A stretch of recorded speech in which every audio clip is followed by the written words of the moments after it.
మనకి ఈరోజు మాంచెస్టర్ టెస్ట్లో డే 5లో చూసుకుంటే శుభ్మన్ గిల్ సెంచరీ కంప్లీట్ చేశాడు కదా. మరి ఈ సెంచరీ కంప్లీట్ చేసే క్రమంలో అతను 85 రన్స్ దగ్గర ఉన్నప్పుడు ఒక రికార్డ్ క్రియేట్ చేశాడు అనమాట.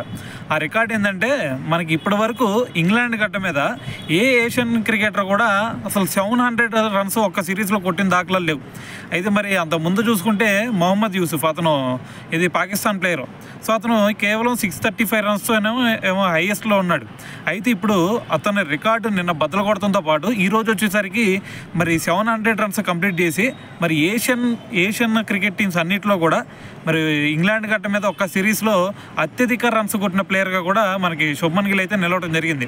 మరి ఈ లిస్ట్లో కనుక మనం టాప్ 5 ప్లేస్లో చూసుకుంటే ఫస్ట్ ప్లేస్లో మనకి ఇప్పుడు శుభ్మన్ గిల్ ఫస్ట్ ప్లేస్లో ఉన్నాడు. సెకండ్ ప్లేస్లో వచ్చేసరికి మనకి మొహమ్మద్ యూసుఫ్ సెకండ్ ప్లేస్లో, దాని తర్వాత వచ్చేసరికి రాహుల్ ద్రావిడ్ థర్డ్ ప్లేస్లో ఉన్నాడు. ఫోర్త్ ప్లేస్లో వచ్చేసరికి మనకి విరాట్ కోహ్లీ ఉన్నాడు అనమాట. సో మరి దాని తర్వాత ఫిఫ్త్ ప్లేస్లో వచ్చేసరికి మనకి సునీల్ గవాస్కర్ అయితే ఉన్నాడు.